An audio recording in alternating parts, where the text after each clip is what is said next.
হঠাৎ করে যদি তুমি মালা তিলক করো, গোটা পাড়ায় সমালোচনার আসর বসে যাবে। কেন? এটা হিন্দু ধর্মে নিয়ম। নিজে করব না, কিন্তু কেউ করলে সহ্য হবে না, তার সমালোচনা করতে ছাড়বো না। দেখবেন, আর যার জন্য আজকে আমাদের হিন্দু ধর্মের এই অবস্থা, অবক্ষয়। হ্যাঁ, চলে যান, গিয়ে দেখুন মায়াপুর ইস্কনে, তারা বিদেশ থেকে এসে আমাদের ধর্ম নিয়ে নাড়াচাড়া মেরে খাচ্ছে। ওটা আমাদের বাবার সম্পত্তি। হিন্দু সনাতন ধর্মটা আমাদের বাপের সম্পত্তি। তারা বিদেশ থেকে এসে আমাদের ধর্ম নিয়ে নাড়াচাড়া মেরে খাচ্ছে। হরে কৃষ্ণ বলতে পারে না, হরে কৃষ্ণা করছে। আর আমরা কলির এমন হতভাগ্য সন্তান, নিজের বাপকে ছেড়ে দিয়ে শ্বশুরকে বাপ বলা প্র্যাকটিস করছি। এটাই আমাদের চরিত্র।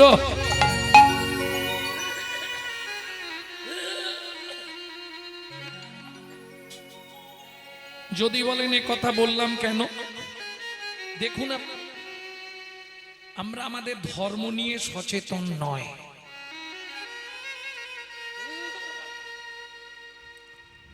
আমরা আমাদের ধর্ম নিয়ে কি সচেতন? কোনো সময় সচেতন নয়। যদি আপনাকে প্রশ্ন করি, আপনি তো হিন্দু, হ্যাঁ, বলুন তো হিন্দু ধর্মটা কি? ধর্মই বলতে পারবেন না, আর হিন্দু তো দূরের কথা। ধর্ম কাকে বলে? 13 বছর এই ধর্মতত্ত্বটা বোঝাবার জন্য ভগবান শ্রীকৃষ্ণ অর্জুনের রথে বিনা পয়সায় ড্রাইভারি করেছিলেন, শুধু ধর্মতত্ত্বটা বোঝাবার জন্য। তা অর্জুন বুঝলো না।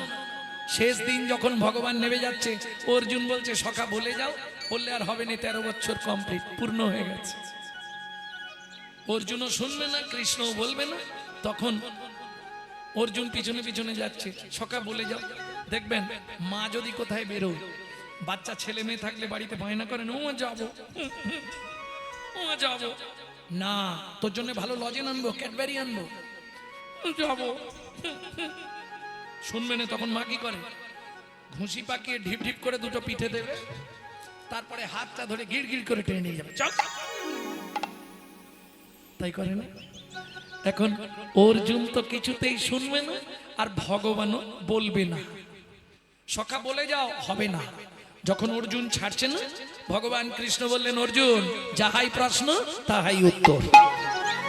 আগে ধর্ম রে, পরে ধর্ম রে, ধর্ম রে পরে ধর্ম রে, ধর্ম রে, ধর্ম রে, ধর্ম রে, ধর্ম রে, ধর্ম রে, ধর্ম রে। ধর্ম রে। ও গোসাই, ও গোসাই, বলো। সব সময় তখন থেকে ধর্ম রে করছেন, মরে যেয়ে কি ধরা যায়? আরে আমি একবারও বলেছি মোরে, ওটা বানান তো রয়কার মোরে মানে বলো হরি হরি বল। হরি বল। আর আমি যেটা বলছি ময়কার রয়কার মোরে মানে আমাকে আগে ধর্ম রে, পরে ধর্ম রে। ধর্ম রে পরে ধর্ম রে, যখন ধর্ম লুপ্ত দেশ বিচিত্র ছিল, গুপ্ত চিরকাল। যখন ধর্ম লুপ্ত দেশ বিচিত্র ছিল, গুপ্ত চিরকাল। নদিয়ায় এসে গৌরব এসে প্রচারিল শশীর দুলা, নদিয়ায় এসে গৌরব এসে প্রচারিল শশীর দুলা, নদিয়ায় এসে গৌরব এসে প্রচারিল শশীর দুলা। নদিয়ায় এসে গৌরব এসে প্রচারিল শশীর দুলা। নামের পরার ধর্ম নাই রে, নামের পরার ধর্ম নাই, নামের পরার ধর্ম নাই রে। নামের পরার ধর্ম নাই রে। কৃষ্ণ নামং জগৎ বন্ধু জগৎ জঙ্গুনং পারা, কৃষ্ণ নামং জগৎ বন্ধু জগৎ জঙ্গুনং পরা, কৃষ্ণ নামং বিশ্বধারং জগতাং পাপং হরা। কৃষ্ণ নামং বিশ্বধরং জগতং পাপং হরা। বুঝে নিয়ে গেল, কৃষ্ণ নামং জগৎ বন্ধু জগৎ জঙ্গুনং পারা, কৃষ্ণ নামং বিশ্বধারং জগতাং পাপং হরা। তাহলে ধর্মটা বুঝলাম, এবার হিন্দুটা কি বলবো কি? আপনি যে নিজেকে দাবি করবেন আমি হিন্দু, হিন্দু কাকে বলে তাও জানি না। ভালো করে শুনে নিন, যদি আপনার মধ্যে 4টে গুণ থাকে বর্তমান, তাহলে নিজেকে দাবি করবেন আমি হিন্দু প্রধান। 4টে গুণ কি কি? হিত, ন্যায়, দয়া, উপকার। হিত, ন্যায়, দয়া, উপকার।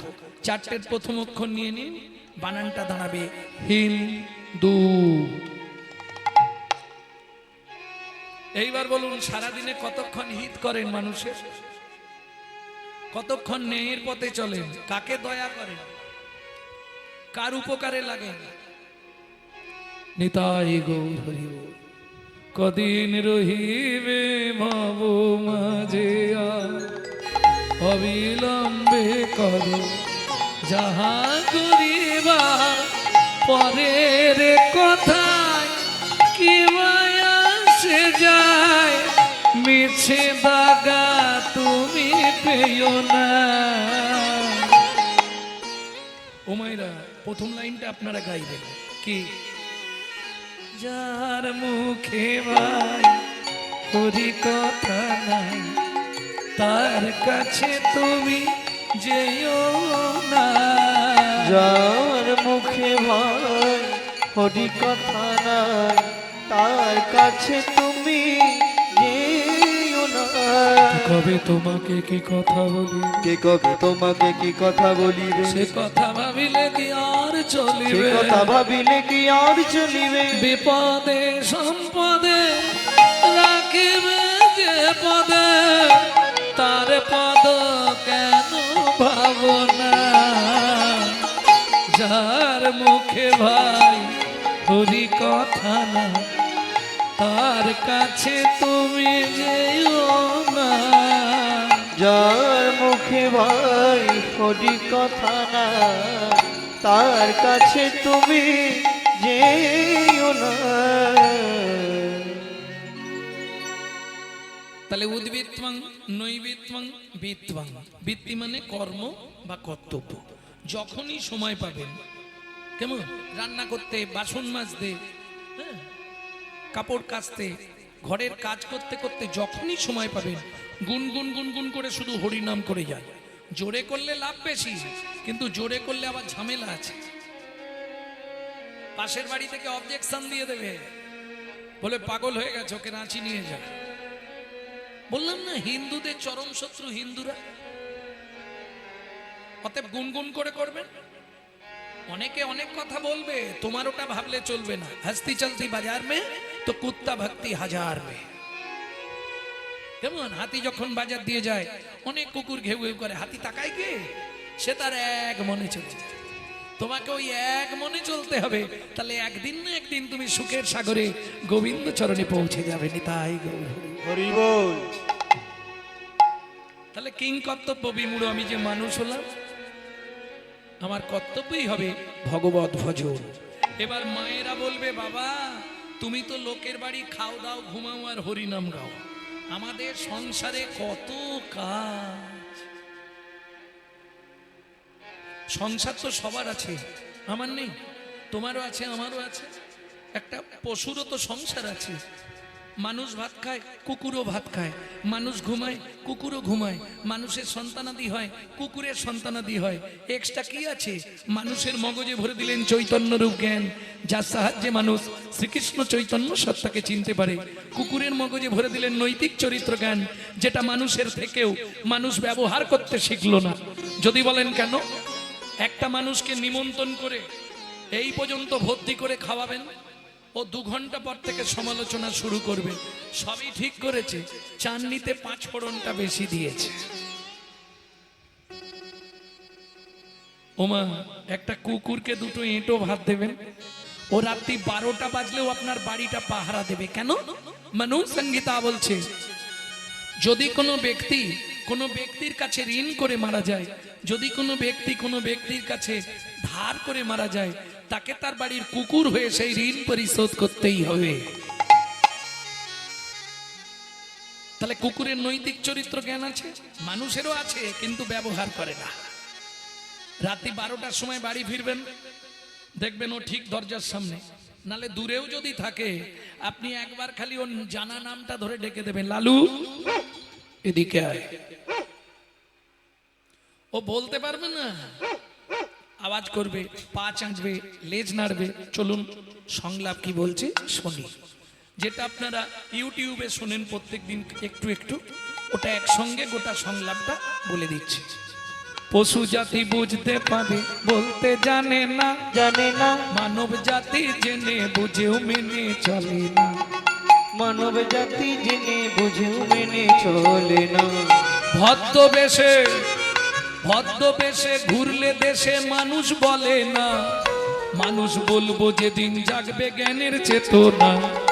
মানুষ বলবো যেদিন জানবে জ্ঞানের চেতনা।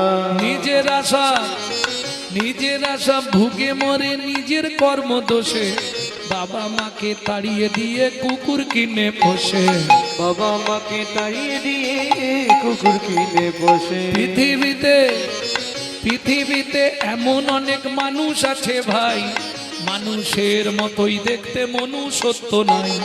মানুষের মতোই দেখতে মনুষ্যত্ব না। মানুষ নয় মনুষ্যত্ব ছাড়া, ছাড়া হোক না যত জ্ঞান বুদ্ধি বিবেকেতে বাড়া, বাড়া। ধনে আর মানে বড় বড় সেই নয়। সেই নয়। কৃষ্ণ প্রেম যার অন্তরে তারে মানুষ, কৃষ্ণ প্রেম যার অন্তরে তারে মানুষ কর। প্রেমে যার অন্তরে তারে মানুষ কর। কৃষ্ণ প্রেম যার অন্তরে তারে মানুষ কর। বুঝে নেওয়া গেল ভক্তমণ্ডলী ভক্তিমতী মায়েরা।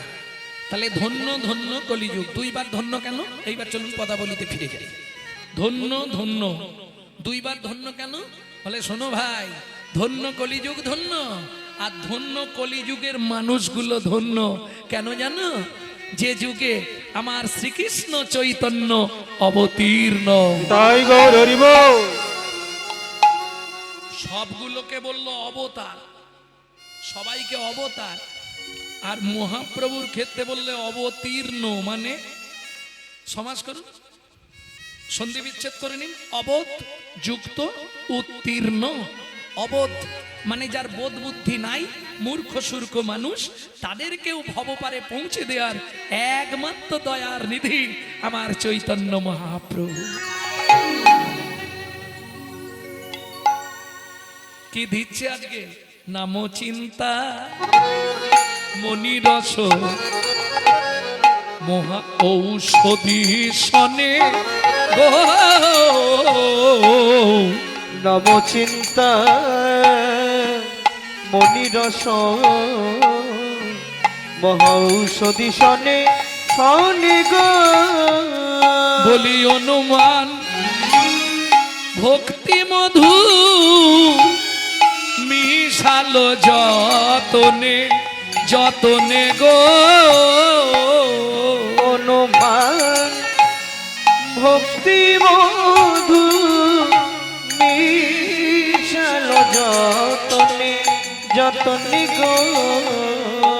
ওমাইরা পদাবলী শুনলে হবে না, পদের পদার্থটা বুঝতে হবে, নালে লস। আস্তে, পদ মানে পদার্থ, যদি তার না বুঝলে অর্থ, তাহলে রাত্রি জেগে বসে থাকা সব ব্যর্থ, আর ব্যর্থ মানেই জীবনের সব সমাপ্ত। অনিত্বানি শরীরানি বিভব নৈব স্বাৎসত্বং নিত্বাং সন্নিহিতাং মৃত্যুং কর্তব্যং ধর্ম সঞ্চয়।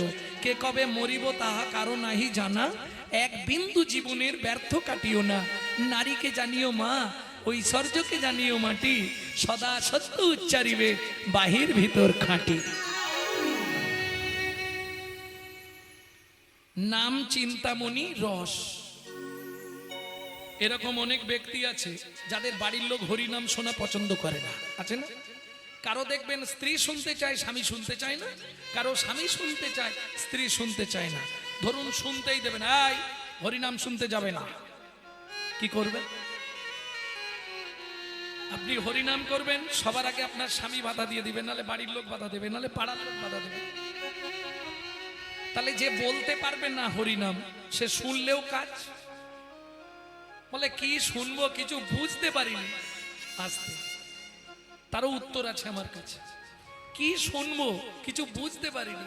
চৈতন্য চরিতামৃতে কৃষ্ণদাস লিখছে, বুঝে বা না বুঝে কেহ, শুনিতে শুনিতে সেহ, তারই হয় চৈতন্য উদয়। তুমি যদি বুঝতে না পারো, শুনেও যাও। বলে দেখো ভাই, আমি বলতেও পারবো না, শুনতেও পারবো না, তাতেও কাজ হবে, তাতেও উপায় আছে। বলে হ্যাঁ, মত কথা বাচতাং নিত্যং মত কথা শ্রবণে রতং, মত কথা বাচতাং নিত্যং মত কথা শ্রবণে রতং, মত কথা প্রীত মনস্বাং। যারা নিত্য নিত্য আমার কথা বাক্যের দ্বারা বর্ণনা করে, তারা আমার একান্ত প্রিয়, তাদের মৃত্যুর পর গোলক বৈকুণ্ঠ ধাম প্রাপ্তি হয়। অর্জুন বললে সখা এমন বহু জীব আছে যারা বলতে পারবে না। ভগবান বললেন মত কথা শ্রবণের রতন, তারা যদি নিত্য নিত্য শ্রবণ করে এতেও তারা গোলকে স্থায়ী পাবে। অর্জুন বললে ও সখা বলতেও পারবে না শুনতেও পারবে না, তার কি হবে?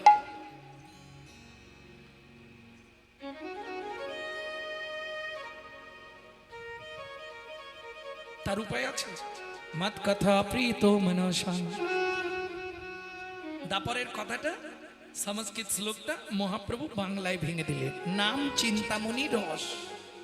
বলতে না পারো, শুনতে না পারো, মনে মনে চিন্তা করলেই কৃষ্ণ তোমার বশ।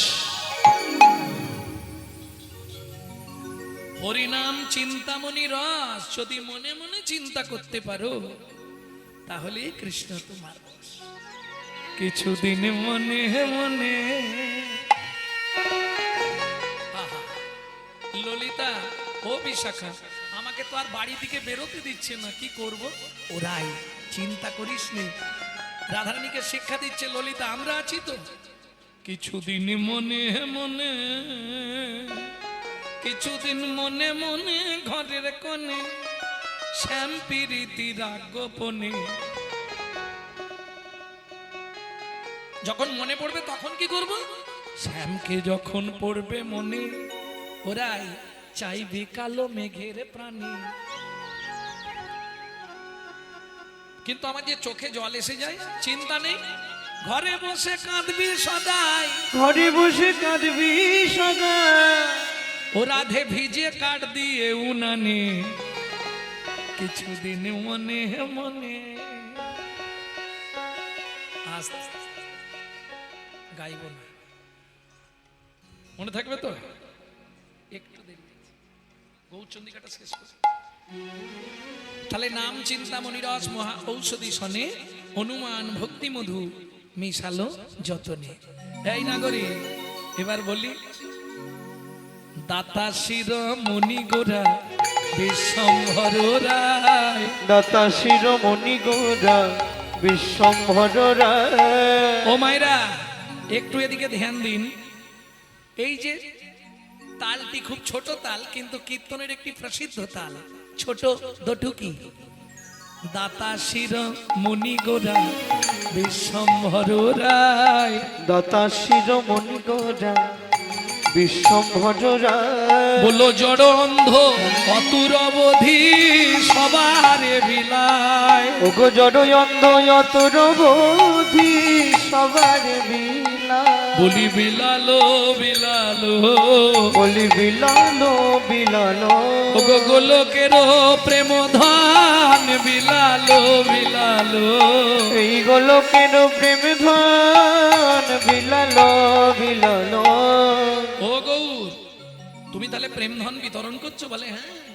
তাহলে দাও? বলে আমি খুচরো দিই না, পাইকারে পাইকারি পাইকারে পাইকারি পাইকারে পাইকারি।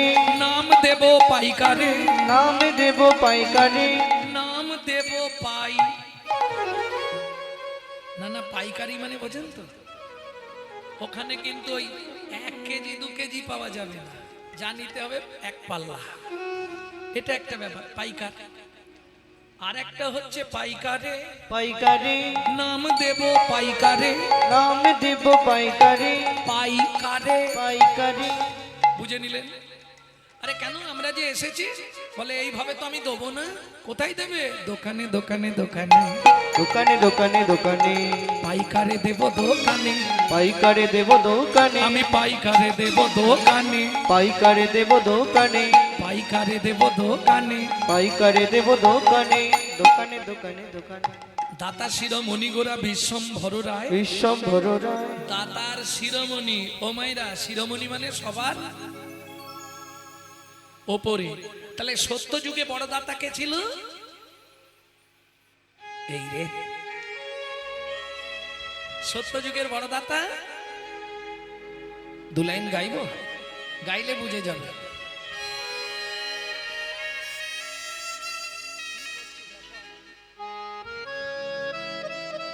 সত্য যুগের বড় দাতা কে ছিল? ধরিয়া বামন তুমি ভুলাইলে বলি তিন পদভূমি চেয়ে দাও, ধন্য ধন্য হে ভগবান। ও ঘড়িয়া বামন তুমি ভুলাইলে বলিব তিনি পদভূমি চেয়ে।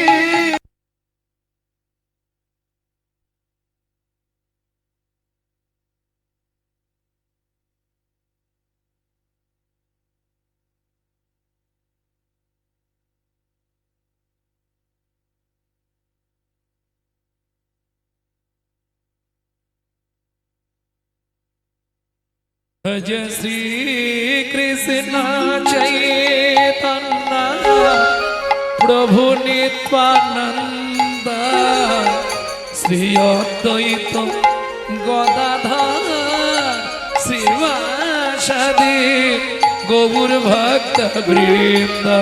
ভজ শ্রী কৃষ্ণ চৈতন্য প্রভু নিত্যানন্দ শ্রী অদ্বৈত আর এক ঘর বাকি আছে। শিবাসাদি গৌর ভক্তবৃন্দ। ভজ শ্রী কৃষ্ণ চৈতন্য প্রভু নিত্যানন্দ হরে কৃষ্ণ হরে রাম শ্রী রাধা গোবিন্দ। ভজ শ্রী কৃষ্ণ চৈতন্য প্রভু নিত্যানন্দ শ্রী অদ্বৈত গদাধর শিবাসাদি গৌর ভক্তবৃন্দ। ওইখান থেকেই দৌড় দিয়েছে, বৃষ্টিটা আসার আগে ঘরে ঢুকে যেতে হবে আসতে। ঠিক মাঝ রাস্তায় এসছে, বিধির বিধানকে করে খণ্ডন, ভিক্ষার ঝুলি কাঁধে, হাতে করতাল, করকর খড়াত করে মাথার ওপর বজ্রাঘাত পড়ে গেল। দাউ দাউ করে জ্বলছে সনাতনের দেহটা, রাস্তার মধ্যে পড়ে গেল। ছটপট ছটপট করতে করতে শেষ নিঃশ্বাস ত্যাগ করলো।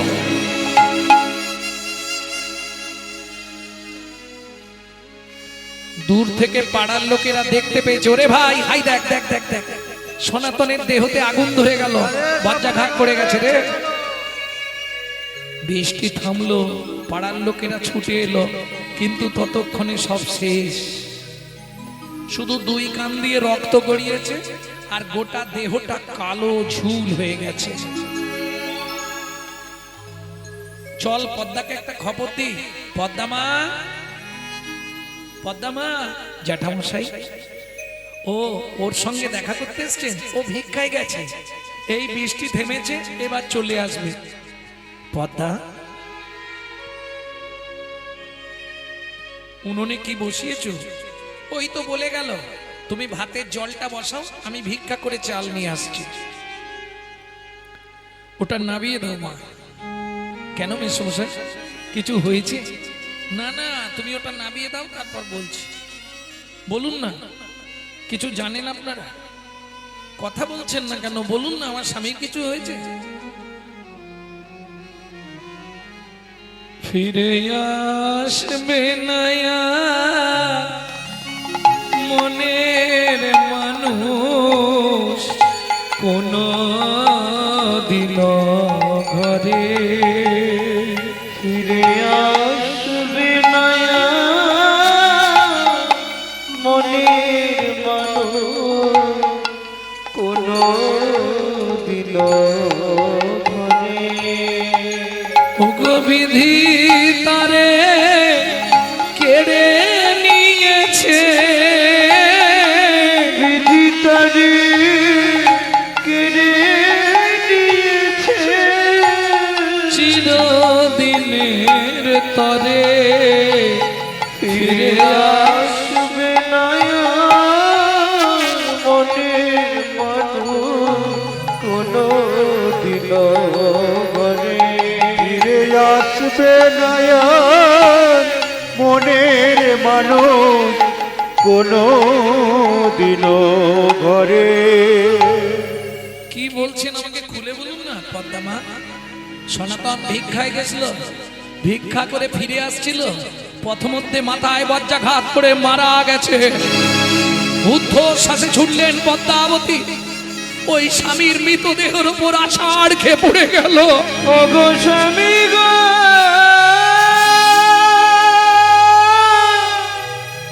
একবার কথা বলো, একবার ফিরে যাও।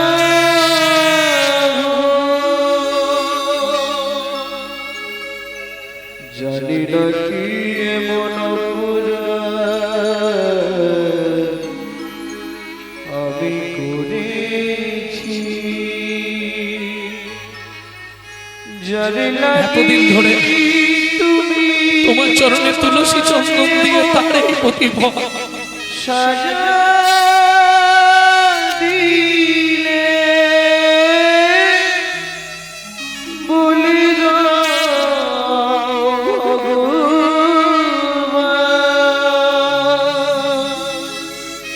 কোন জনমের অপরাধে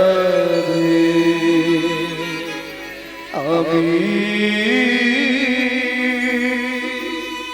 স্বামী হারা হলাম।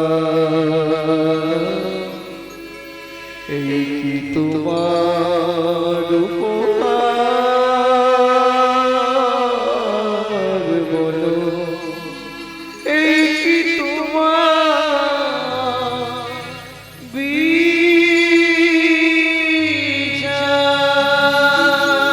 ও বিধির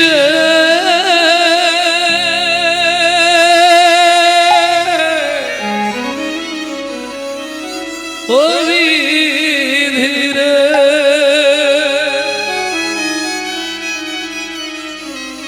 সুখের সাগর শুকায়ে গেল, দুঃখ রবির তাপে সুখের সাগর শুকায়ে গেল, কঠিন রবিতাপে। কি জানি কি লাগি পতি কেড়ে নিলে, কোন জনমের পাপে কি জানি কি লাগি স্বামীকে নিলে, কোন জনমের পাপে। সুখের সাগর শুকায়ে গেল, প্রখর রবির তাপে সুখের সাগর শুকায়ে গেল, প্রখর রবির তাপে।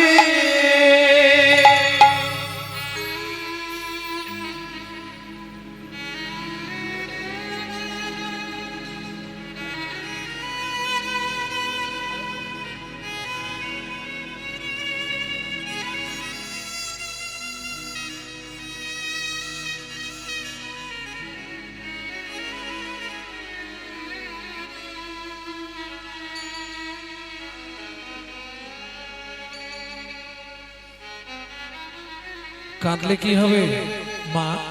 চলো আমরা পাড়ার ছেলেরা মিলে অন্ত্যেষ্টিক্রিয়া শেষ করে দিই। 4 বছরের ছেলে মাধব, ও মা, বাবা রাস্তায় শুয়েছে কেন? বাবাকে গিয়ে ঘরে শুতে বলো না। ও মা, বাবা রাস্তায় ঘুমাচ্ছে কেন? বাবাকে গিয়ে ঘরের মধ্যে ঘুমাতে বলো না। খোকা, বাবা আর কোনোদিন সাড়া দেবে না। ও মা, বাবা চলে গেছে। হ্যাঁ, আমিও বাবার সঙ্গে যাব। দূর বোকা ছেলে, বলতে নেই বাবা, চল।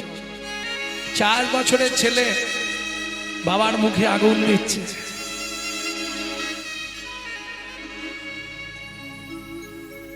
ওজন দাড়ির পাল্লা দুটো সমান হলো কি?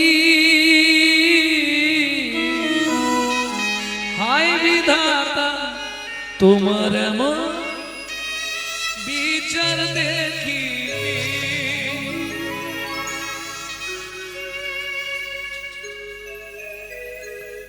অন্ত্যেষ্টিক্রিয়া শেষ করে বাড়ি ফিরে এলেন।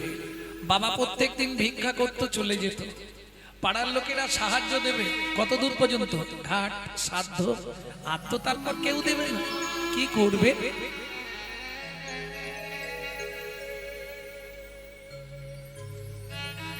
ভক্তমণ্ডলী, ভক্তিমতী মায়েরা, দুঃখিনী মা পদ্মাবতী 4.5 বছর বয়সে ছোট্ট মাধুকে বাড়িতে চাবি দিয়ে রেখে লোকের বাড়ি কাজ করতে যায়।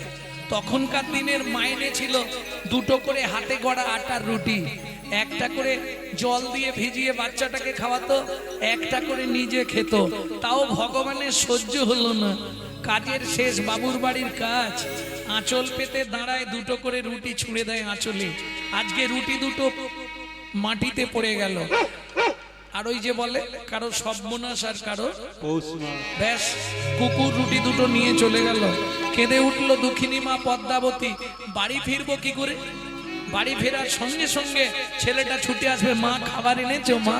বলুন তো মায়েরা, মা হয়ে যদি একটা মাত্র ছেলেকে 2টো পেট ভরে খেতে দিতে না পারি, আমার মনে হয় মাতৃত্বের জীবনের থেকে বড় দুঃখ, বড় কষ্ট আর কিছু থাকতে পারে না। দুঃখিনী মা পদ্মাবতী চোখের জল ফেলতে ফেলতে বাড়ি ফিরে চাবিটা খোলার সঙ্গে সঙ্গে মাধু ছুটে এসছে, মা খাবার এনেছো মা? একই মা, তোমার চোখে জল কেন মা? কেউ কিছু বলেছে? ও মা, কেউ কি তোমায় মেরেছে? বলো না মা, তুমি কাঁদছো কেন? ও মা, আজকে তোমার আঁচলে খাবার বাঁধা নেই মা, খুব খিদে পেয়েছে জানো মা, কিছু একটু খেতে দাও না মা, খুব খিদে পেয়েছে, কিছু একটু খেতে দাও না মা। বলুন তো মায়েরা, এই সময় মায়ের বুকের ভেতরটা কি হয়? মাধু, দুঃখ করিস না বাবা, আমি এক্ষুনি পাড়া থেকে তোর জন্য খাবার এনে দিচ্ছি। যার বাড়ির সামনে যায় সেই দরজা বন্ধ করে দেয়। কি করবে মা? ভাত না দাও, ভাতের একটু ফ্যান আমাকে দাও, ওটা নুন দিয়ে গুলে খাওয়ালেও ছেলেটা বাঁচবে। সারা পাড়ার লোক কেউ যখন কিছু দিল না, দুঃখিনী মা পদ্মাবতী বাড়ি ফিরে আসছে, চোখের জল ফেলতে ফেলতে মনে মনে চিন্তা করলো, ছলে বলে কলে কৌশলে রাতে মাধুকে ঘুম পাড়িয়ে দিয়ে আমি নদীর জলে আত্মহত্যা করে মরব। কি হবে মাতৃত্বের অহংকার নিয়ে বেঁচে থেকে? সকাল হলেই ছেলেটা আবার বলবে, মা 2টো খেতে দাও না মা। আজকে হয়তো কাহিনীটা অনেকের মনে হবে গল্প, কিন্তু এমন একটা দিন অনেক ফ্যামিলিতেই গেছে, অনেক ফ্যামিলিতে এরকম দিন গেছে গো। কারণ আমার মা লিভার ক্যান্সার নিয়ে 22 বছর বেঁচে ছিলেন, যার প্রেসক্রিপশনে লেখা ছিল 60 দিন বাঁচবে। মাকে বললাম, মা তোমার কি কি ইচ্ছা আছে বলো। মা বললে, বাবা কিচ্ছু চাইনি, একটা গোবিন্দ মন্দির করে একটু প্রসাদের ব্যবস্থা করে দে। দিনন্দার 6 মাসের মধ্যে মন্দির কমপ্লিট করে বিগ্রহ এনে প্রতিষ্ঠা করে নিত্য প্রসাদের ব্যবস্থা করে দিলাম। 22টা বছর মা প্রত্যেক দিন 1 লক্ষ করে হরিনাম করে চালিয়ে দিল। আমার জীবনের মহা সাক্ষী ছিল আমার মা।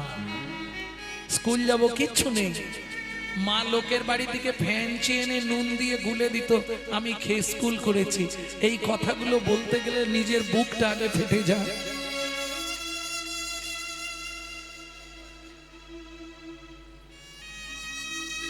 আজকে হয়তো সাধুগুরু বৈষ্ণবের কৃপায়, আমার গুরুদেবের অত্যন্ত করুণায় একটা জায়গায় পৌঁছে গেছি। কারণ আমার জীবনে আর কোথাও বাকি নেই, হয়ে গেল। মুম্বাই, দিল্লি, বাংলাদেশ সবই হয়ে গেছে প্রায়।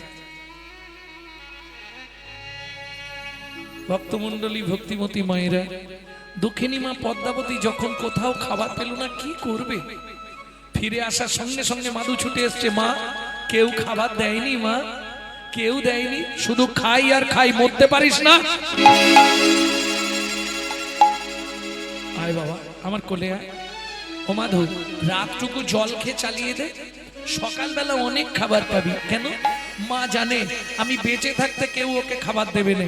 কাল সকালে পাড়ার লোকেরা যখন শুনবে ছেলেটার মা মরে গেছে, সবাই খাবার দেবে। খিদের জ্বালায় মায়ের কোলে থাকতে থাকতে মাধু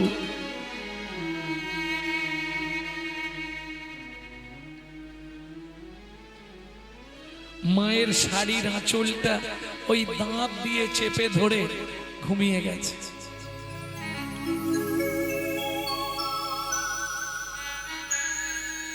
ঘুমিয়ে পড়েছে।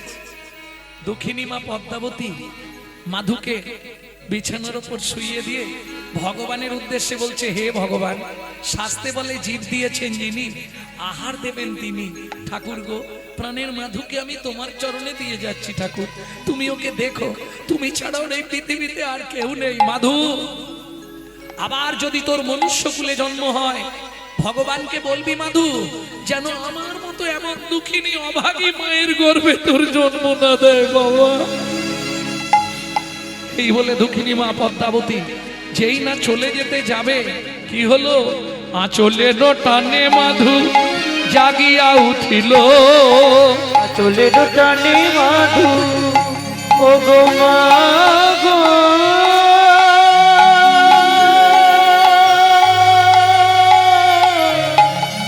যেও না।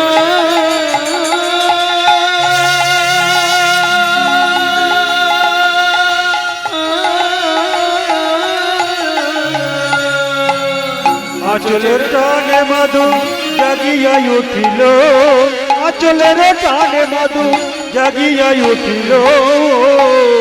মা আমায় ফেলে যেও না মা, কাঁদিতে লাগিল। আমায় ফেলে যেও না, কাঁদিতে লাগিল। মাগো আমি কি তোমার এতই বোঝা, মাগো আমি কি তোমার এতই বোঝা, আমি আর খাবার চাইব না মা, আমি কি তোমার এতই বোঝা, আমি আর খাবার চাইব না, তুমি আমায় ফেলে যেও না। হরি হরি হরি চাইব না, আমায় ফেলে যেও না মা, আমি আর খাবার চাইব না মা, মাগো আমি কি তোমার এতই বোঝা। ও মামা, খিদের জ্বালা সহ্য করতে না পারলে মরে যাব সেও ভালো, তবু তোমাকে কোনোদিন খাবার চাইবো না মা। তুমি শুধু কথা দাও, ছোটবেলায় বাবা মরে গেছে, তুমিও যদি চলে যাও, বলো না মা আমি কার কাছে থাকবো? আর কোনো মা যেতে পারবে? ছুটে গিয়ে পদ্মাবতী মাধুকে বুকের মধ্যে জড়িয়ে ধরল। 4.5-5 বছরের ছেলে মায়ের চোখের জলটা মুছিয়ে দিয়ে বলছে, মা তুমি কেঁদো না, তুমি কেঁদো না মা, কাল থেকে আমি সংসার চালাবো। ভাবুন, 4.5-5 বছরের ছেলে সংসার চালাবে বলছে। কি করে? পরের দিন সকালবেলা স্নান করে, ও মায়েরা, একে বলে পরিবেশ। ছোটবেলা থেকে আপনি যেমন তৈরি করবেন তেমন সন্তান জন্মাবে। স্নান করলেই আগে কোথায় যাচ্ছে মাধু? তুলসী তলায়। কেন? পৃথিবীতে ভক্তি পাবার একটাই রাস্তা হচ্ছে তুলসী গাছে জল দিতে হবে। আর এটা আপনারা জানেন তো, তুলসীকে জল দেওয়া মানে ঘুষ দেওয়া। তুলসী তুলসী নারায়ণ, তুমি তুলসী বৃন্দাবন, তোমার শিরে দিলাম জল, অন্তিমকালে দিও স্থল। এইবার অন্তিমকালে স্থল পাবেন কোথায়? গোলকে। অধিপতি দেবী হলেন তুলসী, কিন্তু মুশকিলটা কি জানেন? ওখানে 4 জন সাক্ষী দিতে হবে, নালে আপনাকে ঢুকতে দেবে না। 4 জন সাক্ষী আপনি কোথায় পাবেন? ভালো করে বুঝে নিন এই তত্ত্বটা, খুব গোপন তত্ত্ব, আমি আপনাদের বলে দিচ্ছি। এত কষ্ট করে এত দুর্যোগের মধ্যেও আপনারা বসে আছেন, এর জন্য বলবো। 4 জন সাক্ষী কোথায় পাবেন? একজন আপনার হয়ে সাক্ষী দেবে সূর্যদেব, বাকি 3 জন কারা দেবে? ও মায়েরা, তুলসী গাছে জল দিতে গেলে 3টে নিয়ম মেনে চলবেন। কোনো সময় ভিজে কাপড় পরে তুলসীর সামনে যাবেন না। 2, তুলসীর সামনে গিয়ে মুখ ফুটে কোনো মন্ত্র বলবেন না। কেন? আপনার থুতু যদি তুলসীর গায়ে ঠিকরে পড়ে মহাপাপ হয়ে যাবে। আর 3, এক হাতে ঘটি ধরবেন না, এক হাত দিয়ে জল দেবেন না, আর 2 হাতে ঘটি ধরবেন না। একই জ্বালা রে বাবা, এক হাত দিয়ে জল দেবো না আর 2 হাতে ঘটি ধরবো না, তাহলে জলটা দেবো কি করে? একটা হাত থাকবে ঘটিতে আর একটা হাত থাকবে এই জায়গায়। এখানটা কি আছে? ঠিক কনুইয়ের বাঁ দিকে দেখুন একটা উঁচু ঢিপি আছে, ওখানে 3টে আঙুল দিয়ে দেখুন 3 দিকে 3টে গর্ত আছে। একদম আমি থাকতে থাকতে দেখেনি, এরা 3 জন সাক্ষী দেবে। এরা 3 জন কারা? ওপরে যমুনা নিচে সরস্বতী, উপরে যমুনা নিচে সরস্বতী, পাশেতে গঙ্গা বয়, পাশেতে গঙ্গা কোন শুভ কাজ করিবার কালে, কোন শুভ কাজ করিবার কালে ত্রিবেণী সাক্ষী রয়। ত্রিবেণী সাক্ষী তোমরা 3 জনেতেই সাক্ষী রইলে, তিনজনেতেই সাক্ষী রয়। বলি গঙ্গা যমুনা সরস্বতী 3 জনেতেই সাক্ষী রইলে, গঙ্গা যমুনা সরস্বতী যেন কৃষ্ণ পদে থাকে মতি। হরি হরি হরি বল। সরস্বতী পরে থাকে মতি, গঙ্গা যমুনা সরস্বতী জনেতেই সাক্ষী রইলে, তিনজনেতেই সাক্ষী রয়।